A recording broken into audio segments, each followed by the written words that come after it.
Well, this happened to me recently. Some explaining. I live in South America, a country kinda famous for its violence. I also live in the most violent state and city. So yeah, not a good place to live, but I guess that's how third world countries are. My front neighbor had a bar, and for most of our years living there, we had absolutely no problem with it. We do not actually know them. That might be important. For the last 2 years, things changed. They started playing music way too loud, and guess what? From Bloody Fridays nights to Monday mornings, non-stop. We actually called the police a bunch of times, but they never came. As I said before, we live in a violent area. To be more specific, between two criminal factions, so shootings are common and police are more worried about these than people playing music too loud.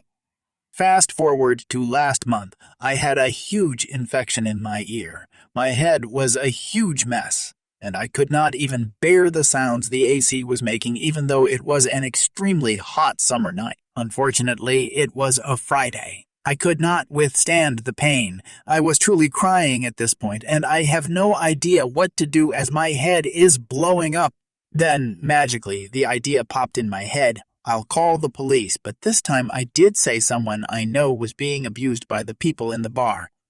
Normally, the cops wouldn't believe some stranger calling for something as serious as this. I'm 19, technically still a teenager, but remember, I was at my worst. By this point, I was crying. My voice was weak, and I was so confused at what I did that caused this. A woman picks up on the emergency line. I'll try to translate the best I can. I speak Portuguese, and there are a lot of expressions exclusive to our language. Hello, 190. Emergency number here. How can I? I cut her off while sobbing and stuttering a lot. Please, I need help. There's a girl being abused here. She's asking for help, but they keep threatening her. Okay, I need you to calm down. What's happening? Are you safe? Where are you? I'm at home, but I can see what's happening through my window. I'm a close neighbor. She was screaming, and then another guy pulled out a knife and kept screaming at her, saying he would kill her. Please, you gotta come help her. We will. Please calm down so we can help. Where are you? I said the bar's address. It takes a bit, and then this lady tells me it's important for me to stay on call through it all.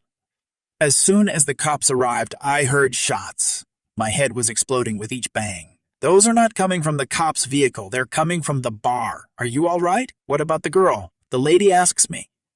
Yes, I'm okay. I'm pretty sure the girl ran away. Okay, find somewhere safe. Keep yourself low on the ground and stay as quiet as you can be. Thanks for your help. Leave it to us. Lots of bangs kept coming. I had no idea that was going to happen. I felt so bad. I did not want anyone to be hurt. I just wanted them to get some jail time so I could have some peace. I was sick, for God's sake. I'm not thinking straight, but the guilt was killing me. 15 minutes later, the shooting stopped. I waited for another 5 minutes, so basically 20 minutes have passed since all of this began. I got out of my hidden spot, my bathroom, and now I'm looking at my room's window. There are 5 people lined up at the wall with their hands at their back, handcuffed. They were kind of bloody, but it looks like no one was badly hurt. There was also another cop car on the street with the trunk open. 2 police officers taking turns filling it with some white bags. I don't know if those are drugs, ammunition, or whatever. But there's a lot. 2 weeks later, I tried talking to a neighbor about what happened. Of course, I didn't tell him that I caused it. I wanted to know if someone got hurt during the shooting. I was still feeling guilty. She told me that no one on the street was hurt. The people on the bar were actually drug dealers. No surprise there. They did start the shooting, and they were actually the only ones who got shot as they were already pretty drunk. I could not know what was going to happen. I just wanted some quiet and peace. I did not expect anything like that. I still feel guilty, but I guess if they were free, they would do more damage. Well, now, at the very least, I can sleep tight. The story took place back in the mid-90s. My wife and I were newly married, and our daughter was still an infant. My wife worked in healthcare as a home care nurse, traveling from house to house looking after people. However, after our daughter was born, she did not want a job that put her on the road so much and shifts in the evening. So She applied to be a cleaner at the military base near our community. Two things about our situation that are noteworthy. One is that my wife is a visible minority, and second, as a healthcare worker, she logs everything as a force of habit. The company that hired her was a national company. The base office usually had 5 employees. One had recently quit because her husband was moving with his military job to another part of the country. So the local boss hired my wife to replace her. The 4 other workers were tight. Louise was the boss, who hired her best friend, Donna, Donna's brother, Dan, and Louise's niece, Tracy. My wife was a true outsider. She immediately saw things were not quite on the level. Even though my wife was paid from 4 p.m. to midnight, she was home by 8 p.m. every night. She was also excluded from cleaning the buildings that housed the engineering and tenancy offices. Occasionally, when she would clean those offices, she saw her colleagues rifling through desks and filing cabinets, photocopying documents, and other shady stuff. My wife also saw Louise threaten a soldier with extra duties for not opening doors fast enough. Louise's husband was a senior NCO in the unit. But jobs were hard to find at the time, so my wife was willing to accept a little discomfort to her ethics. However, after a few months, the racial slurs started. It started with a nickname, then morphed into slurs and then rumors about her. They started telling racial jokes without trying to hide it. When my wife complained to the 4 of them that she was uncomfortable, she got called weak, and they threatened her employment. My wife told them that she would go to the head office. So she called the head office from work. Stuart from HR dressed down my wife over women's talk, and she needed to thicken her skin and not be too sensitive.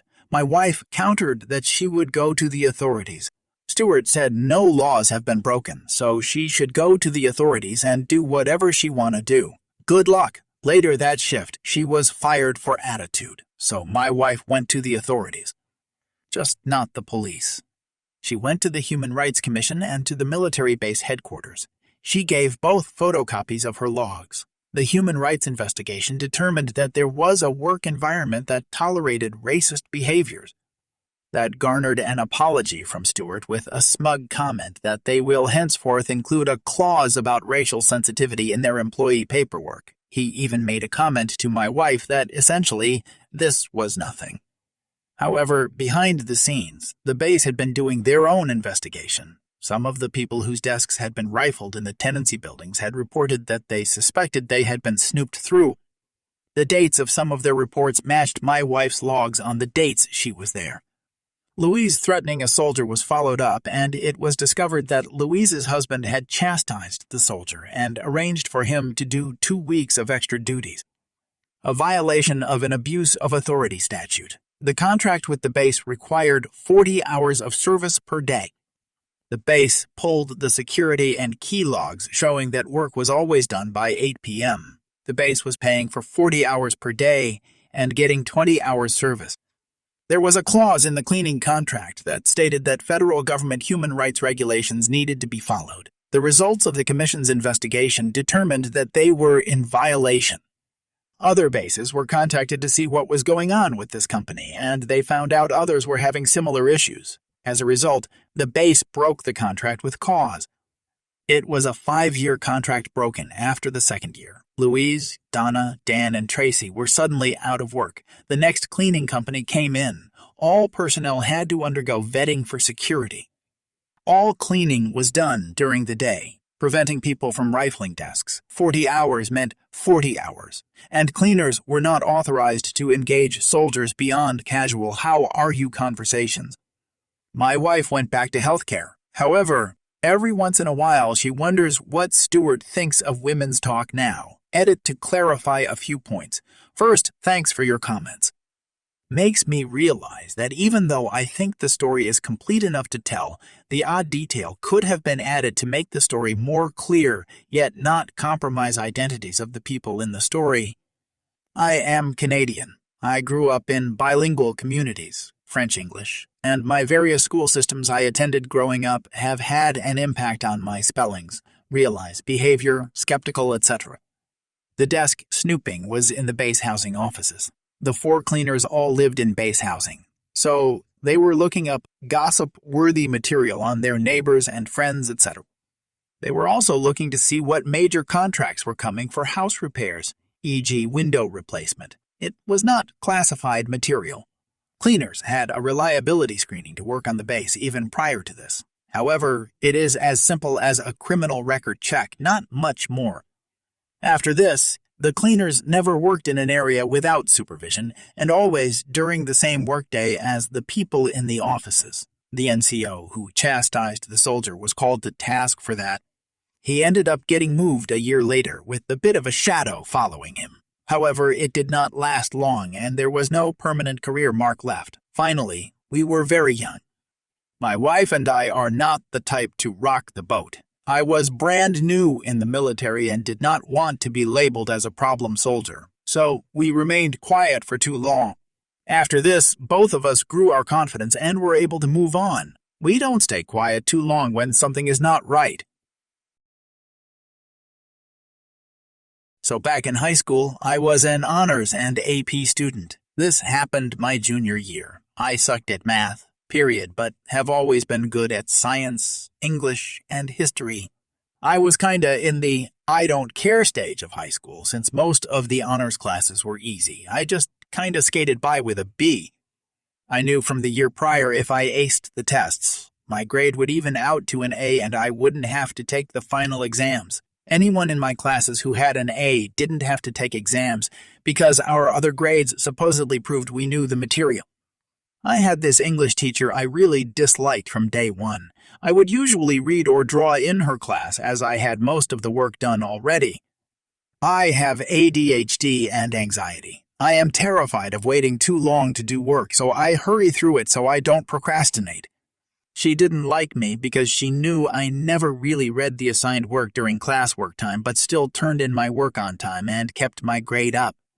I missed one class for a culinary club field trip and it brought my grade down to AC as she never let me make that work up no matter how much I asked. The final approached and sadly, I did have to take this exam since it was a state exam. She pulled me out into the hall as well as others, one at a time, to go over our grades. She told me that if I didn't pass this exam with a 3 or higher, I would make AD or fail her class. She said this with fake sympathy. Fast forward, the exams were reading comprehension. I didn't do the practice test in class as it offered no grade. I went right into the exam because reading comprehension has never been really difficult for me, and at this point I wanted her to stop with the smug attitude. I took the exam and was first to finish, and she came to me and asked if I had gone back over my work to double-check, and I smiled, informing her that, yes, in fact, I did. When exams came back, she was asking us one at a time again to come out into the hall for our results. She called me with tight lips. She seemed angry and was short with me. She told me I had not only passed with a 4, but had the highest score in my grade. It's this moment that I always look back on and laugh at my teacher's expression. I hate how some teachers just dislike students based on how they learn. If it doesn't please them, then they act cold or indifferent towards us. I'm now 26, and my 17-year-old brother has her as a teacher, and he's just as bad as me. She probably goes home talking about how bad my family is, but we do work hard. We just learn better on our own term. As simple as that.